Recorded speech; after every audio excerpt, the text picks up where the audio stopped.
What's up, you amazing people? I hope you're having a fantastic day. You are, of course, watching and listening to the Daily Dirty 30, also known as the DDT, here on the Kevin Lee Show.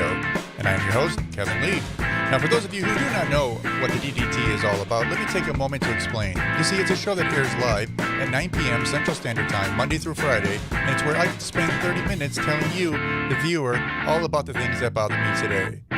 What do I get out of it? It's easy. It's cathartic.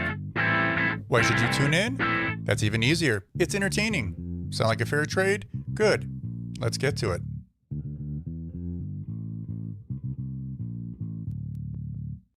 Happy Tuesday, everybody. Yes, it is Tuesday. We're on to day number 2. Apparently, I have trouble with my microphone. I apologize. Anyways, it is Tuesday. And as you are very well aware by now, I'm sure, I hope, you are watching the Daily Dirty 30 here on the Kevin Lee Show. This is the show that airs at 9 p.m. Central Standard Time, Monday through Friday, though I am thinking about changing this to 8 p.m. Central, which would just throw it an hour earlier. I'm not sure, though. We'll see. If you have any opinions on that, why don't you go ahead and let me know in the comments. Of course, I am Kevin. My name is right there. Boop. Kevin. And today we are going to be talking about sports. How much will they help? Now, if you're not aware, and maybe you're not, sports are coming back. Professional sports in the United States. By professional sports, I mean we are going to be having such things like baseball and basketball. And then also hockey is going to come back, as well as eventually we'll have football. Now, I don't know what you actually personally think about professional sports in America. I don't know if you're actually in America or if you care, but here it's something that many people, most people really get into, right? Sports are a huge part of American culture. And it doesn't make a difference if you just like one sport. Many people just like one. Some people just like baseball. Some people just like football, just like hockey. And you know who you are. But that being said, there's nothing wrong with any of these sports, and it's good to have some type of normalcy come back to America, right? I think that's safe to say. So I grew up loving sports. I grew up watching sports. I grew up playing sports. I played all sports. If you knew me when I was a child and when I was an adolescent and even almost a young adult, you would know how intensely I took sports. I did play pretty much all of them, and I played them at very high levels. That being said, when I became an adult and I became a parent and I just decided to watch sports, I took them very seriously. I watch football the most, probably, followed by baseball, and basketball, hockey, and then fill in the gaps from there. So let's understand that sports are big in this country, and they were always big to me. Now, that being said, over the last few years, I've I don't know how to disconnect with sports. Not going to lie. I've kind of gotten tired of all the political sides to sports, people kneeling, people protesting, people complaining, and I've kind of just been turned off. That being said, once a season starts, I'm more than likely to, at the very minimum, tape a game and then watch it and fast forward through the good parts, as each game goes on. So that is not uncommon for me to do. That being said, I don't know how it's going to be now. I mean, the sports are going to be weird. And we'll talk a little bit more about that in a few minutes. But it's going to be weird because it's not like we're just going back to what we were. We're going to go back to playing games, but who knows if they're going to be wearing masks? Who knows if, they're... First off, and I don't want to ruin the surprises because I pulled up some information here so everyone can see it, but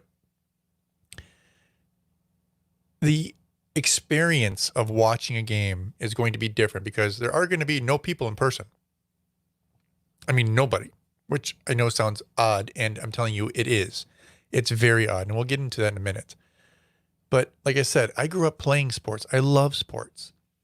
Now, sure, sports have kind of taken a turn for me over the last few years, but I'm almost kind of like, I want to get back into sports because of the fact that we've had no normalcy up to this point, right?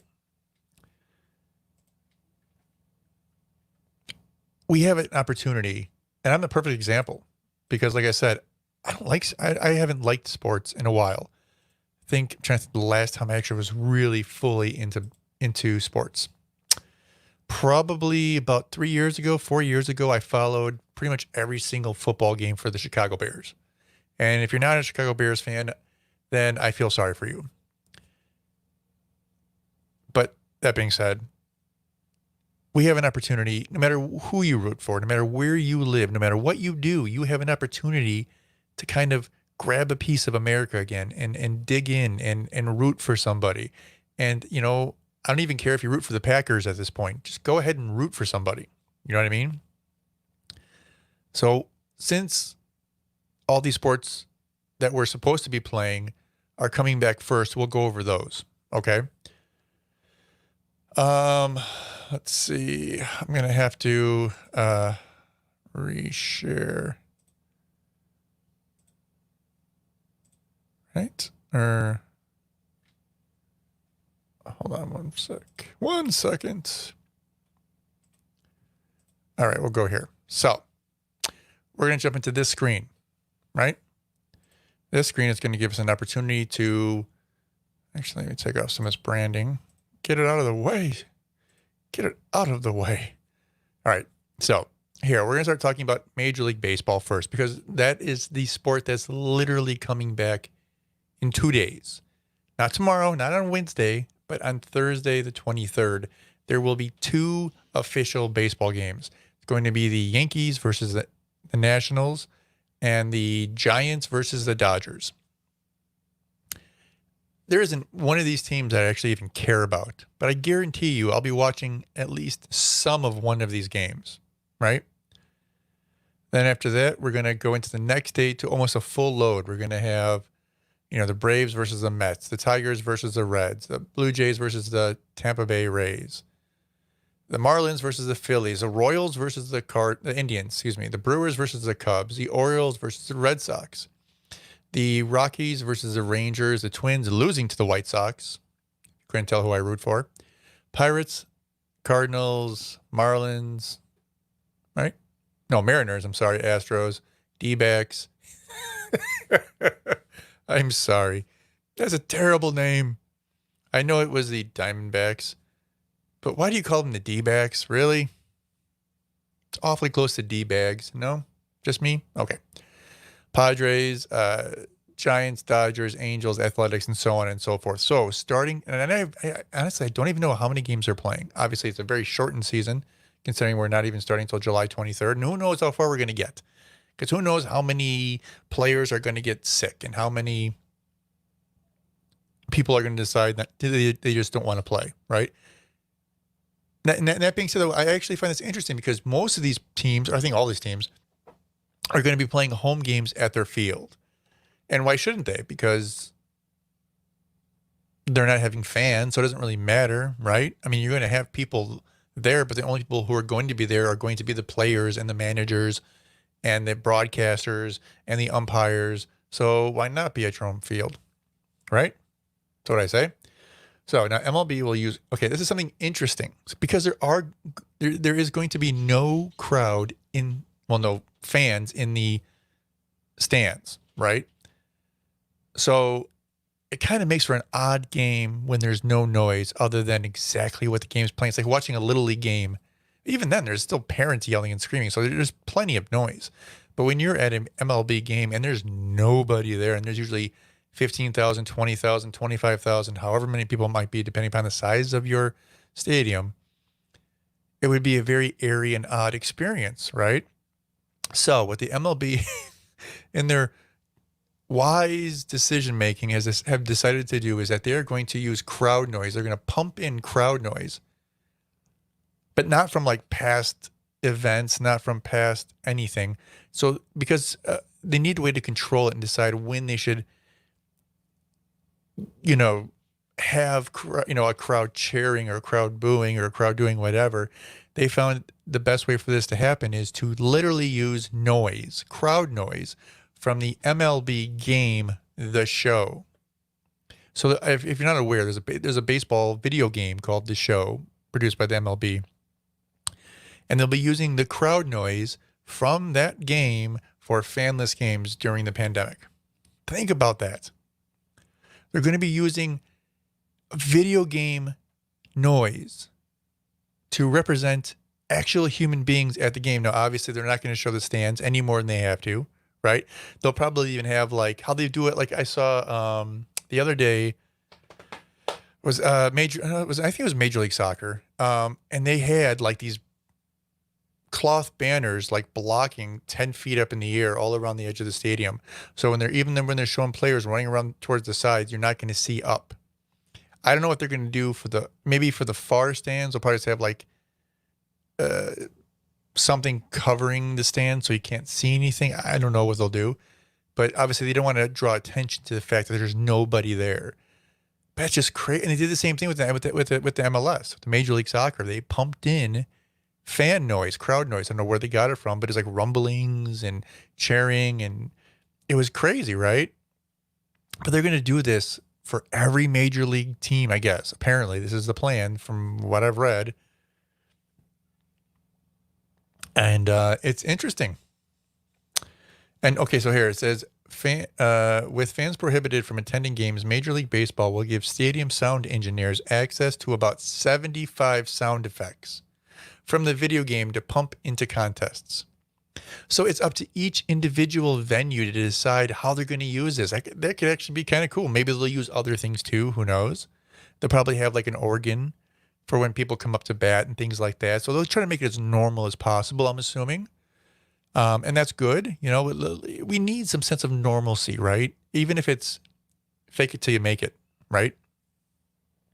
But that's kind of crazy at the same time. Am I the only one who thinks that? I mean, think about it. We're literally faking Major League Baseball. It's like, I'm not a conspiracy theorist, but if you were, this would be like the ultimate conspiracy theorist where you could be like, we can do whatever we want. We can make the outcomes of games. We can make things exciting. We can change rules and make bad calls. And there's no fans to complain. And we can control the noise crowd. And it's pretty funny if you think about it. Okay, so that was baseball. Baseball is going to be starting. And again, I don't even know.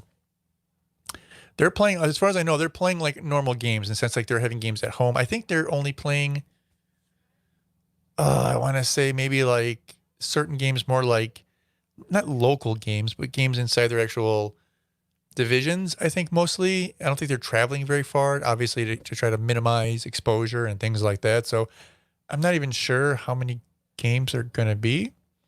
But obviously, you know, they'll make the best of it. I mean, again, we're in a tough situation. We're in a tough area. It's not like we can just do what we want. We have to work with what we have. So that is the MLB. Now, the NBA, which had already been in progress during the season and had to stop abruptly, has decided to do some interesting things. So, first off, as it says here, all 2019-20 NBA restart games are played across 3 venues at the ESPN Wide World of Sports Complex in Orlando, Florida, meaning there are no traveling issues. There are no home games.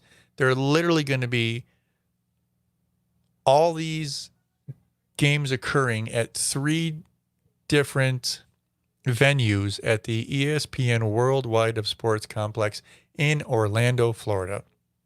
And they're going to begin July 30th, which is just over a week from now, right? Interesting. Based on a competitive format approved by the NBA Board of Governors and the NBA Players Association, 22 teams will return to play during the 2019-2020 NBA season because they're going to take, I think, 11 teams from each conference, the top 11 teams, and then go from there. The 22 teams consist of the 16 teams. What? I'm sorry. The 22 teams consist of the 16 teams, 8 per conference, in current playoff positions and the 6 teams that are currently 6 games or fewer behind. So it's like almost like a wild card type situation. Got it. So there was 8 teams per conference, and they're going to add 3 more per conference who are the ones that were in contention, right? So 6 games or fewer behind the 8th seed in their respective conferences. So again, they're being creative. Like, you want to finish a season. You don't want to like not have a playoff. You don't want to not have a champion, right? So they're doing what they think is best. They're still doing some scrimmage level stuff right now as we speak. Today's the 21st. So it's the 22nd. They have scrimmaging, but like it said, it's going to pick up these games on July 30th. So I don't even know what teams are left. See if we can scroll down and find out real quick. So on the 30th, we have the Utah Jazz, New Orleans Pelicans. God, it's such a weird name. I mean, I know it's like been around for a while now, but really, the New Orleans Pelicans? Pelicans? That's the best you got? Clippers, Lakers, Magic, Nets, Grizzlies, Trailblazers, Suns, Wizards, Celtics, Bucks, Kings, Spurs, Rockets, and Mavericks. So I think that's most of the teams. I don't think it's all the teams, but that's kind of where they're at. Yeah. So that's where we're at with NBA basketball. Now here, this is the interesting thing now about the NBA, because the NBA has already decided, obviously we're not going to have regular games. We're not going to have a regular schedule. We're not going to have traveling. We're not going to have any of that stuff. In fact, we're going to take everybody, move them down to Orlando, and we're going to play all the games between these 3 venues and kind of finish this very short, I think it's like an 8-game season, and then go into the playoffs or whatever it is. Okay, that being said, the 2021 season, which is next year or next season, they've essentially already determined that they're probably not going to have any fans there either. Now, they might have regular more home games and traveling, but they're not going to play in front of fans. Very much like how the MLB and even Major League Soccer right now are playing in front of empty stands with crowd noise pumped in. It'll probably be something very similar. It's kind of weird. I mean, and I guess they're being proactive. I mean, if you think about it, think about how many people would want to go, but at the same time, if you start playing games of, well, maybe we will, maybe we won't, and then you get fans who get their hopes up that they're going to be able to go to a game, and then come the fall, they'll be like, oh no, we can't have any games, but maybe a few weeks later we can, playing that game going on for months and months. So maybe they're being proactive and saying, you know what, we're going to say right now, we're not planning on having any fans unless there's some miraculous turnaround. No fans in the stands for 2021. Is that a good idea? Maybe. Is that a bad idea? Maybe. I don't really know. Like I said, I haven't been to a live, I'm trying to think the last time I went to any professional game. I think it was a White Sox game. It had to be back in 2000. I have no clue. 2008, maybe 9, 10, something like that. I don't know. It was a long time ago. Last time I was at a basketball game, I literally went, I think in 98 when the Bulls' last championship season happened. Excellent game, by the way, and great tickets, by the way. But yeah, I think it was the last time I went to a Bulls game. So, I get it. We can't all be there when we want to be. It kind of sucks, but as long as they do it right, it might be worth watching, right? And that's the important thing. So let them finish up this season. Let them finish up on however weird way they want, and hopefully we'll get back to some normalcy by next season. Even if we can't have fans there, maybe they'll have perfected it to the point where you won't even notice that they're not there. You know what I mean? Now we're going to get to my most favorite sport, hockey. Now, don't get me wrong. I like hockey. Hockey's good. Hockey is a sport and a very tough sport. Not picking on hockey. It's just not my favorite. So, again, I believe, are picking up games. Oh, it's actually still exhibition. I think they're doing something very strange in hockey as well. In fact, I know they are. So let's see. Exhibition. So August 1st, I think, is the first real games. that hockey is going to have. And again, I think they're doing something where they're limiting what teams can be there because they just kind of cut down who was the top whatever and then kind of finish up the season and then go right into the playoffs. And as you see, many of these games are going to be on NBC or Sports Network NBC. But you'll find something interesting here. Regardless of the team, you're going to see a lot of these being Toronto, Edmonton, Toronto, Edmonton. They're moving all the games over the border to Canada. And they're playing in both cities. I don't know if it's just two venues or what have you. And again, there will be no fans. But I find that very interesting. I don't know if you do, but I do. So hockey, there are by far more teams in the U.S. for hockey than there are in Canada. But let's face it, hockey is a Canadian sport, right? Even most of the players, not most, but a good amount of the players that we have, and especially the good ones that we have in the U.S., come from Canada, right? It's nothing new. It's nothing we just made up. It's just the way it is. So they, decided to move the sport temporarily back up north. I think it's a wise decision. I think they're going to have a much greater appreciation for it up north. And I think people who like it here aren't going to be able to watch it in person anyway. So they're going to be watching it on television. So why not?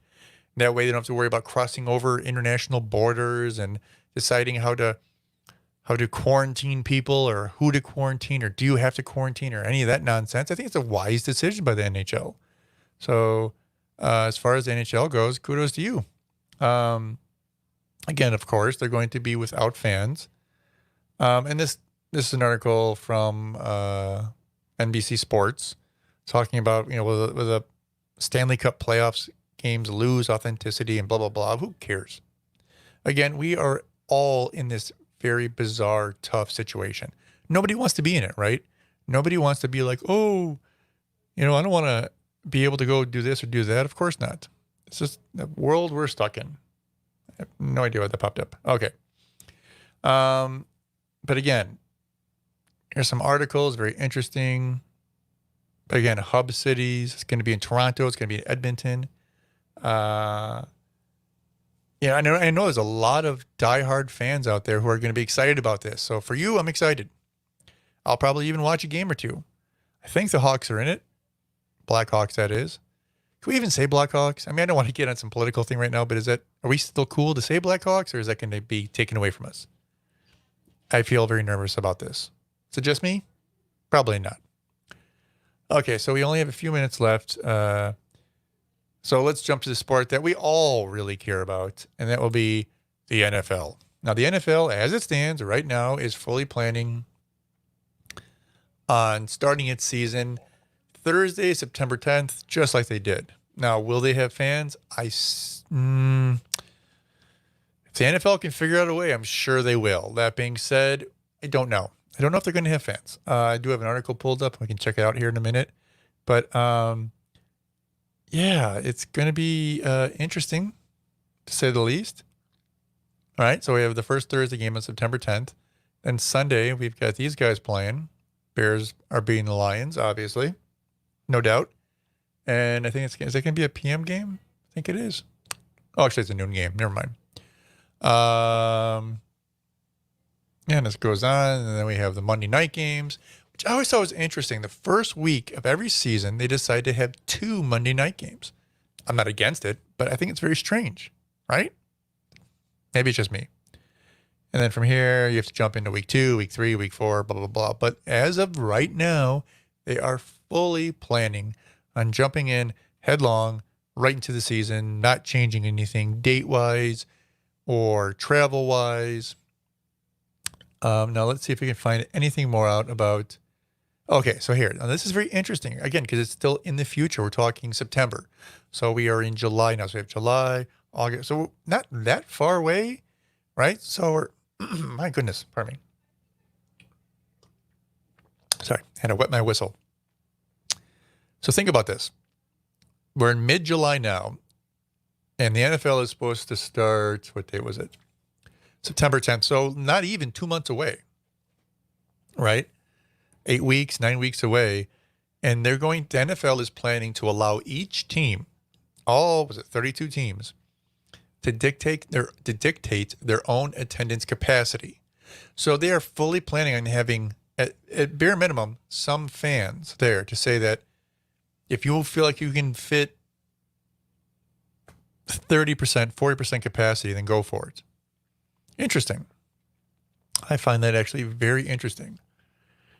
So it says the NFL reportedly will not have, an overreaching capacity limit or policy for the 2020 season. I almost said 2000. I'm old. And will allow each team to individually dictate fan attendance. With the season approaching and the coronavirus still a threat, many have been wondering whether stands will be full, partially full, or empty whenever the season begins. Again, I guess every team still has that option, right? Every team can be like, you know what? We're not going to be having any fans here. Because let's think about this logically, right? Let's say you are the owner of the Chicago Bears. And you do make a good amount of money having fans in those stands. Not only just from the tickets, but from all the concessions. And of course, the city gets money from that, but you still get a cut from that, right? So there's a lot of money there. That being said, do you want to take on the liability of having fans there? What if you have fans that come to the game healthy and then get sick? Then what? Then they can sue you? Can they sue you? Maybe, maybe not. I don't know. Would you want to take that chance? Would you want to take a chance of having to pay out millions upon millions of dollars if, say, God forbid, someone got sick, or even worse, someone got sick to the point where it either greatly altered their life or actually took their life? Would you want to be part of that situation as a team owner? I don't know if I would. That's a tough one. I mean, oh my God. And then you got fans who pay all this money to have tickets. I mean, I don't even know if you even know how this works, but in many situations, many of these teams force fans to pay money to have the right to even try to get tickets. And then once they get tickets, they have to pay tons of money for those. I mean, I've known people who've had two tickets, 3 tickets, 4 ticket sets, and for a season they're paying $5,000, $7,000, $10,000. It's crazy. And you think those guys are going to give up their rights to have those tickets? Do you think that the team owners are going to give up the rights of earning the money from those tickets? I mean, could you imagine a team owner being like, okay, well, here's the thing. We're not going to have fans, so you're not going to have tickets, but we're still going to charge you a percentage of what we normally would so you can keep your right to have tickets. And not only that, I mean, we're in a freaking recession considering everything that's going on. Could you imagine the outcry from the fans? I think it's crazy. I think it's absolutely crazy. But who knows what they're going to do? I mean, I don't know if you like the NFL. I don't know if you plan on watching any games or who you root for, and why do you root for the Bears? Because you should be. Just saying. Go Bears. But yeah, it's kind of the situation we're in right now. It's a really weird situation, but being someone who loves sports, and now I'm at a point where I had been at a point, I should say, for years that I didn't care about sports. But now I kind of care about sports again. Is that strange? Probably, right? A little bit, maybe. Maybe just because I'm just yearning for something that isn't coronavirus, that isn't something race related, that isn't something about riots or protests, or I just want some type of normalcy back in my life. And I'm sure you kind of do too. So to that extent, may we all be able to enjoy sports going forward. Even if you didn't enjoy sports before, maybe you can find some joy in it now. And maybe you can learn to appreciate them, or at least watch them, or at least escape for a few minutes besides Netflix or whatever other streaming, service you use. Perhaps maybe you can turn on a sports game and cheer for some team. Maybe pick a new team, maybe pick a new sport. Who knows? Try something different. Just try something, and we'll see what happens, because we've got to do something, right? It's getting crazy out there. But as always, it's already at the end of a half an hour, so I got to say good night, and hope you guys have a great evening and a good day tomorrow, and we'll see you all tomorrow night. But until then, have a good one. Bye-bye.